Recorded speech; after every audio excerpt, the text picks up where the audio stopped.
সেয়া হৈছে গায়ত্ৰী মহন্ত তেওঁৰ ডান্স তেওঁৰ এক্টিং চিত্ৰ একদম প্ৰথমবাৰৰ কাৰণে সিনেমা কৰিছে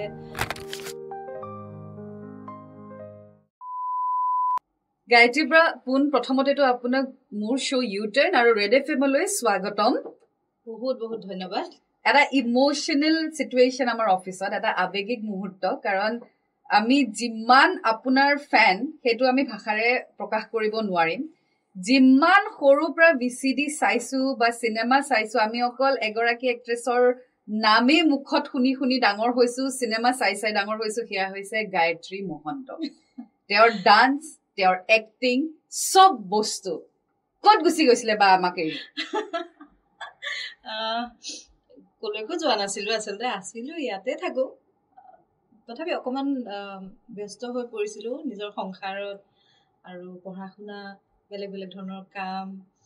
আকৌ বহুত বছৰ পাছত 14-15 বছৰ পাছত সকলোৰে মৰম আৰু আশীৰ্বাদ থকাৰ কাৰণে আকৌ মই এই জগতখনলৈ আহিবলৈ সুবিধা পাইছো আৰু গায়ত্ৰী যদি আমাৰ ভুল হোৱা নাই আপুনি এই জগতখনৰ পৰা আঁতৰিছিলে আপোনাৰ সংসাৰৰ কাৰণে হয় আপুনি এতিয়া কামবেকো কৰিছে আপোনাৰ পুত্ৰৰ সৈতে এই সংসাৰখনলৈ so how is that feeling কেনেকুৱা মুহূৰ্ত এইটো এটা মানে সঁচাকে এইটো বৰ বেলেগ ধৰণৰ মুহূৰ্ত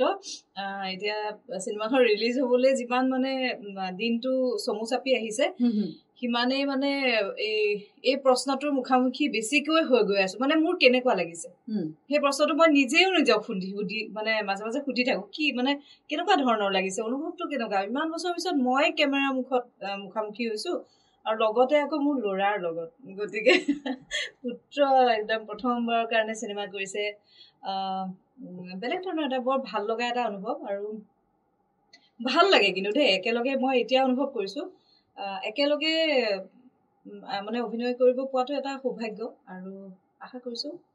দৰ্শকে ভাল পাব বুলি আপুনি কথাখিনি কৈ আছে হয় কিন্তু মই ফ্ল্যাশবেকলৈ গুছি গৈছো তুমি চোৱা যেতিয়া দুচকু তুলি সেই গীতটিৰ সময়তে আমাৰ গোটেই স্কুল কলেজৰ ল'ৰাবিলাকৰ ক্ৰাশ হৈ গৈছিলে গায়ত্ৰী মহন্ত আৰু সেই মুখখন এতিয়া দেখি দেখি এনেকুৱা হৈছে মই আপুনি কি কৈছে একচুৱেলি মই মনে দিব পৰা নাই মই মানে মন্ত্ৰমুগ্ধ হৈ গৈছো গায়ত্ৰী বা এই মুভিখন হোমৱৰ্ক মুভিখনত আপোনালোক দুয়োৰে চৰিত্ৰ ৰিয়েল লাইফ মাদাৰ সনৰ ক্যাৰেক্টাৰ প্লে কৰিছে So movie khonor concept to about child pressure students life aru eta to apuni eto real life experience o kori ase so a real life to a real life ot olopman hole help definitely korise sage cinema khonot moi jiur mak hua nai jiur makor choitrotu obhinoy korise rimpi dase মই জিউৰ মামিয়েকৰ চৰিত্ৰটোত অভিনয় কৰিছো কিন্তু সেই জিউৱে যেটো চৰিত্ৰত অভিনয় কৰিছে অপু নামৰ চৰিত্ৰটো মামিয়েকৰ লগত বহুখিনি সিন আছে আৰু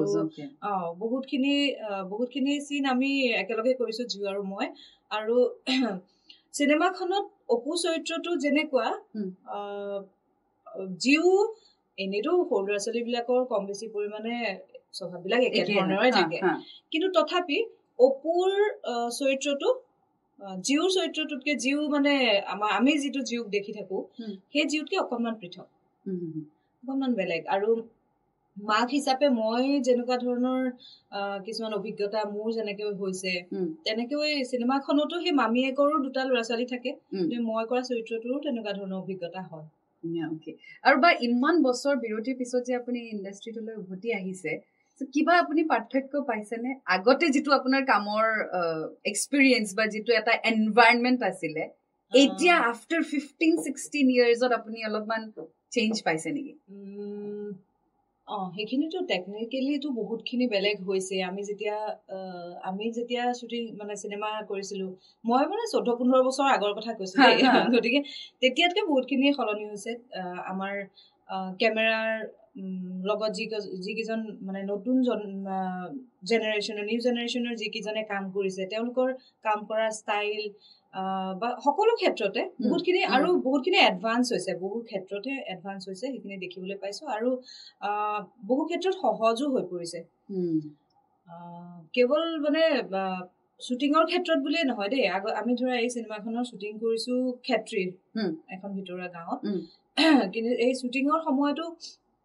গুৱাহাটীৰ পৰা আমি অহা যোৱা কৰোতেও সেইটোও এটা সলনি আমি দেখিবলৈ পাইছো কাৰণ আগতে ক্ষেত্ৰত শ্বুটিং কৰিবলৈ গ'লে আমি অহা যোৱা কৰিব নোৱাৰো থাকি দিব লাগিব